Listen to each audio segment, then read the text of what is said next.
Parce que parfois, la vie ne tient qu'à un don. Parce que sans solidarité, certains d'entre nous perdraient tout espoir. Parce que tous les ans, des centaines de journalistes des chaînes info ne survivent que grâce à votre sang. Faites un geste. Prenez un avion. Visitez les quartiers nord de Marseille. Participez à un jeu de TF1. Faites vos courses dans une boutique cachère. Faites ce que vous voulez, mais pour qu'ils vivent, donnez votre sang. Hé les mecs, prise d'otage en cours avec nombreuses victimes. On passe en alerte info, priorité au direct, les Français veulent savoir. Le don du sang, parce que votre vie peut sauver la leur.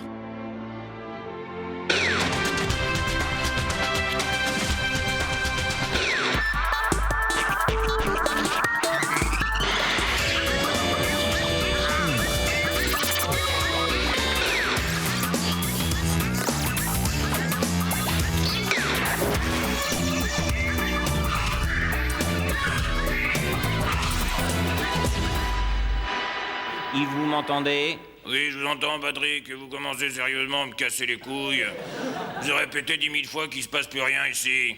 Non, mais je me disais, bon, on ne sait jamais, des fois que... Mais il y a des fois, il n'y a pas des fois que, Patrick. Maintenant, je vais être obligé de le dire clairement devant tout le monde, tu m'emmerdes, Patrick. Hein? Arrête d'appeler la nuit, n'écris plus, fous-nous la paix, point final. Ça me touche beaucoup. L'information principale, c'est bien sûr cette rumeur insidieuse selon laquelle j'aurais profité des largesses d'un homme d'affaires douteux. Alors, je réponds ici non, j'ai toujours tout payé moi-même, et s'il faut des preuves, en voilà. Mon voyage en Irak, payé par moi. Vous voyez le talon de chèque, location de bébé, 2500 francs. Voilà. Mon voyage en Israël, payé par moi, effets spéciaux, scud en direct, 15 000 francs. Mon voyage à Cuba a été payé par moi, montage Fidel Castro plus décor cubain, 45 000 francs. Voilà. J'espère que ça fera taire les mauvaises langues une fois pour toutes. Et quant aux vautours qui prétendent que le beau-frère de Michel Noir m'aurait invité en 88 en vacances aux Seychelles ou aux Antilles, je ne sais où, voilà ce que je leur réponds. Le 1er août 1988, je n'étais pas en vacances, je travaillais. La preuve. Je reçois maintenant Michel Noir. Le 2 août, je travaillais encore. Mon invité maintenant, c'est Michel Noir. Le 3 août, je travaillais toujours. Et maintenant, je reçois Michel Noir. Et comme ça, tous les jours, n'importe lequel au hasard. Tiens, le 15 août. Avec moi ce soir, Michel Noir. C'est pas possible de douter comme ça de l'intégrité d'un homme. Je n'ai qu'une passion, mon métier. Le faire bien m'occupe pleinement. Regardez. À demain pour un autre journal. Monsieur Fidel Castro, que pensez-vous de l'attitude américaine? Vas-y, t'enchaînes les questions, hein. D'accord, on y va. 5, 4, 3. Ah bon? Et vous? Merci, Fidel Castro. Elle est bonne. Suivante. C'est votre premier livre, 5e livre, qui est bien. 5, 4, 3. Et vous en pensez quoi, vous, monsieur Buch? Merci, monsieur Buch. La situation en Afghanistan, j'ai enquêté. Une chaleur intenable. Merci, Jean-Paul. Merci, monsieur Arafat.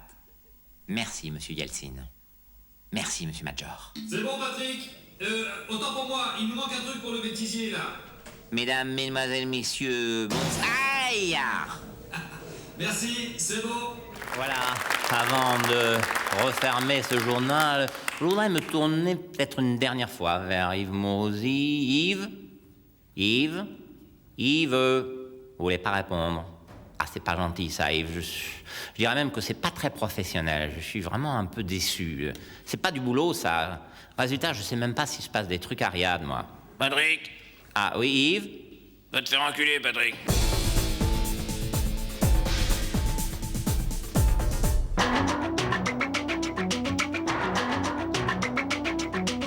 Invité de ce journal, le Premier ministre Édouard Balladur.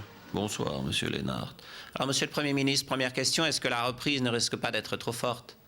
Oui, c'est un vrai souci. N'avons-nous pas trop fait? Bien, Étienne. Les résultats de Après, notre demande-lui politique sont là. s'il n'a Trop pas bas. peur que le chômage Nous baisse prenons trop garde rapidement. à ce que la machine ne s'emballe pas trop vite. Et c'est en cela qu'il faut raison garder. Monsieur le Premier ministre, n'avez-vous pas peur que le chômage baisse trop rapidement? Bien, Étienne, bien. Jean-Luc, prends un dessert. Je prendrais bien un dessert. Bien, Jean-Luc, bien.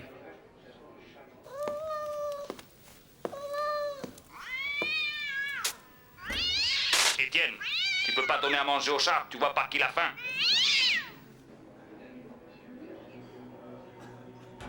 Jean-Pierre, allez vous coucher. Vous avez beaucoup de travail demain. D'accord. Vous aussi, Étienne. Allez vous coucher. D'accord. Bonne nuit, messieurs. Bonne nuit, monsieur le Premier ministre.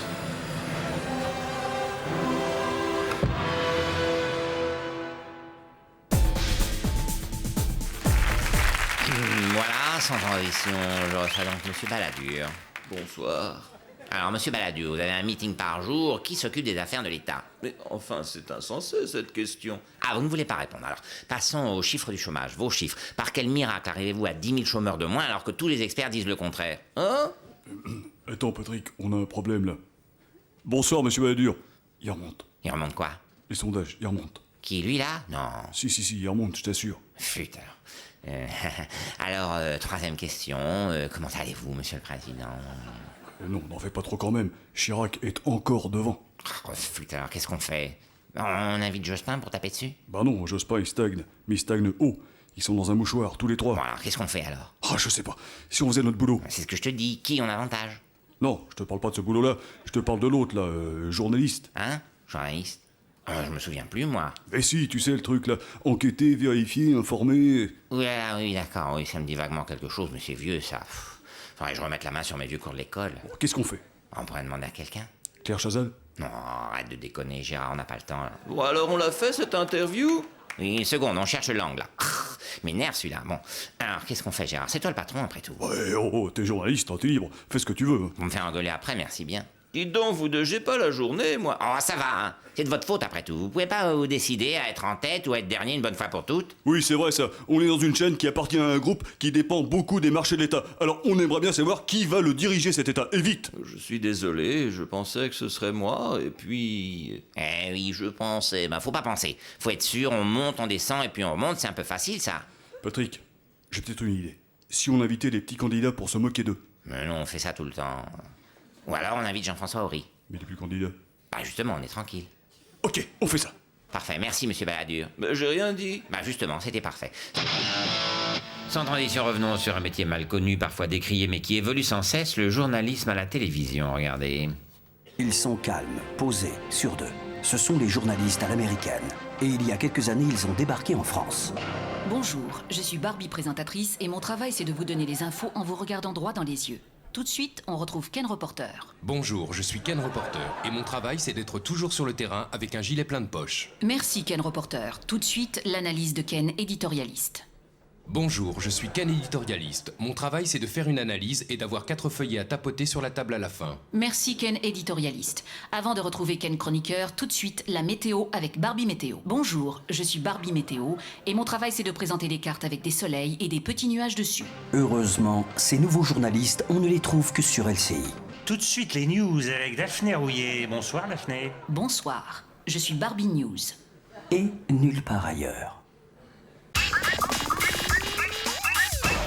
Voilà, sans transition, journalisme. Pour la guerre en Irak, les Américains vont amener certains reporters choisis sur le front avec eux. Ça promet des bien beaux reportages, objectifs, critiques, détachés et équilibrés.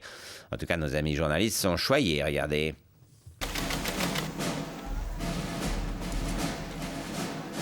Bonjour. Bonjour. Quel est l'objet de votre voyage dans le Golfe? Je viens faire mon travail de journaliste sur la guerre pour un magazine français. Fromage qui pue. Très bien, très bien. Dans ce cas, mettez-vous là, on va vous prendre en charge. Merci. Bonjour. Quel est l'objet de votre voyage dans le Golfe? Mademoiselle, veuillez me suivre, s'il vous plaît.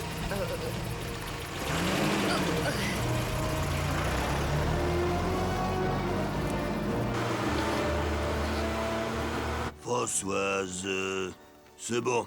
On t'a mis dans la casse-coquillage. C'est au bout du village, à côté des terrains de volley. La quoi? Viens nous voir chez les Mustapha, dar la dir la dada. Y'a du soleil et des soldats, dar la dir la dada. On va t'enfourrer jusque là, dar la dir la dada. Moustanana et Mulkawa, dar la... Tu vas voir, c'est cool ici, hein, les GS sont super sympas. GS? C'est quoi? Gentil soldat. Gentil soldat. Et nous, on est quoi? GC. Alors aujourd'hui, pour se défendre des méchants Irakiens, on va voir le Mawashiguri, au coup de pied circulaire. Ah oui, j'ai déjà essayé sur les paparazzis, ça marche vachement bien. Hein. Il y a tout pour se détendre, hein. Sport, gastronomie, bonne humeur.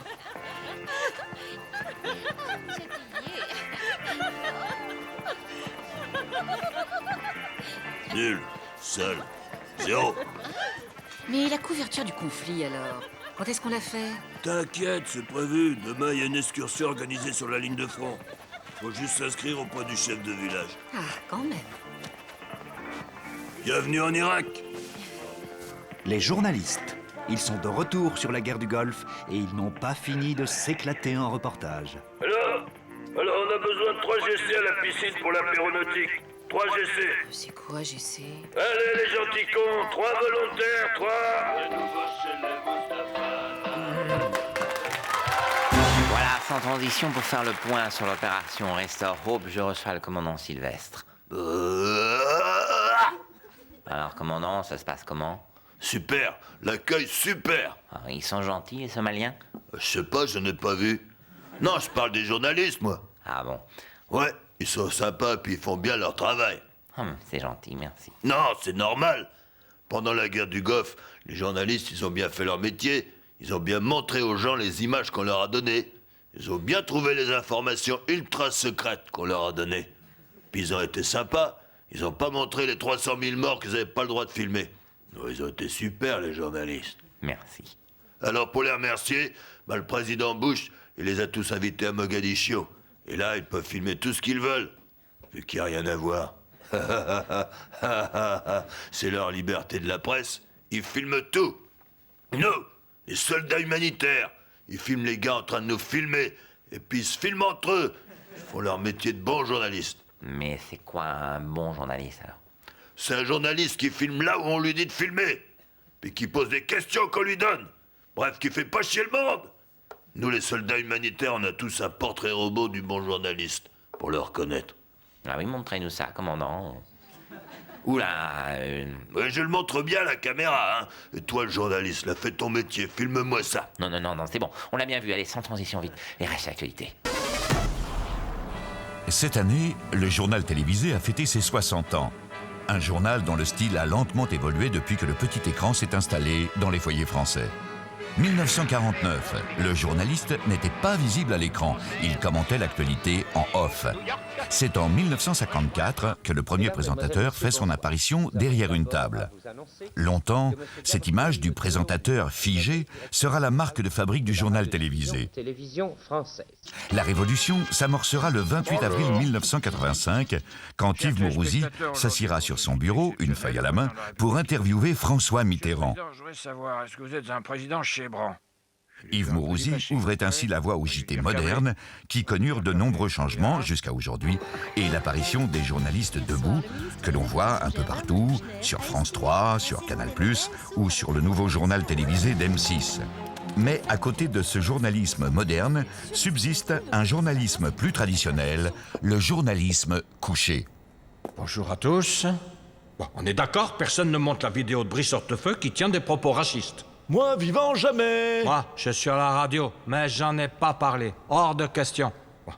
Et j'espère que vous avez diffusé les images où je suis chez Forestia plus grand que tous les ouvriers. Car comme je vous le rappelle, je mesure 1m80. Ah, genre, a dit 85. D'ici, vous faites même beaucoup plus grand. Le journalisme couché, un regard unique sur l'actualité française.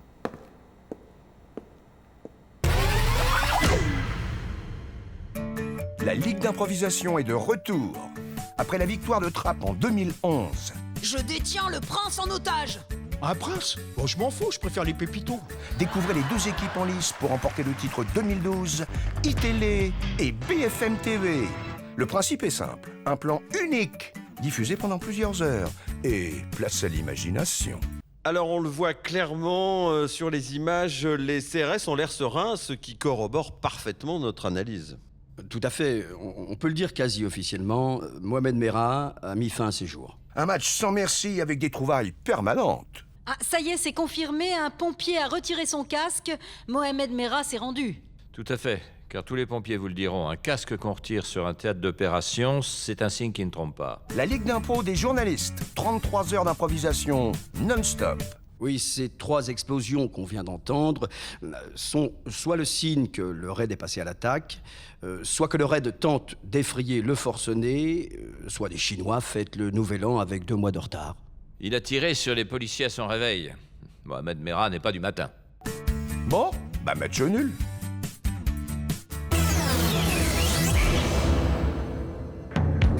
Après 127 heures, l'histoire d'un randonneur qui reste 6 jours la main coincée sous un rocher.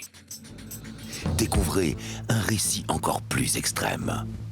Bonjour, Élise Dusset, journaliste depuis 1983, carte de presse 17 654. Pourquoi votre société emploie-t-elle des enfants au Bangladesh? Pourquoi votre société emploie-t-elle des enfants au Bangladesh? Celui d'un homme coincé par Élise Lucet. Pourquoi votre société emploie-t-elle des enfants au Bangladesh? Une mésaventure qui tourne très vite au cauchemar. Pourquoi votre société emploie-t-elle des enfants au Bangladesh? Pourquoi votre société emploie-t-elle des enfants au Bangladesh? Pourquoi votre société emploie-t-elle des enfants au Bangladesh? Pourquoi votre société emploie-t-elle des enfants au Bangladesh? Pourquoi votre société emploie-t-elle des enfants au Bangladesh? Deuxième nuit et première victoire. Après des heures d'effort, j'ai pu récupérer un gobelet dans la poubelle.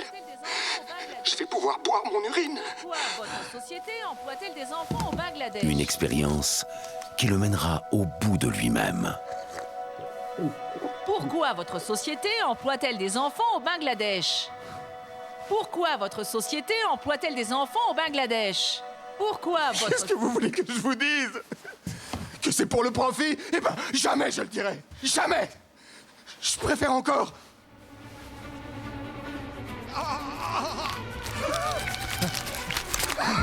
Alors, c'est qui rigole maintenant? Pourquoi votre société emploie-t-elle un cadre assez stupide pour couper son bras plutôt que le mien? Pourquoi votre société emploie-t-elle un cadre assez stupide pour couper son bras plutôt que le mien? 127 heures avec Élise Lucet. Vous n'en sortirez pas vainqueur. Voilà, maintenant vous pouvez éteindre la télévision et reprendre une activité normale. Allez, ciao, bonsoir.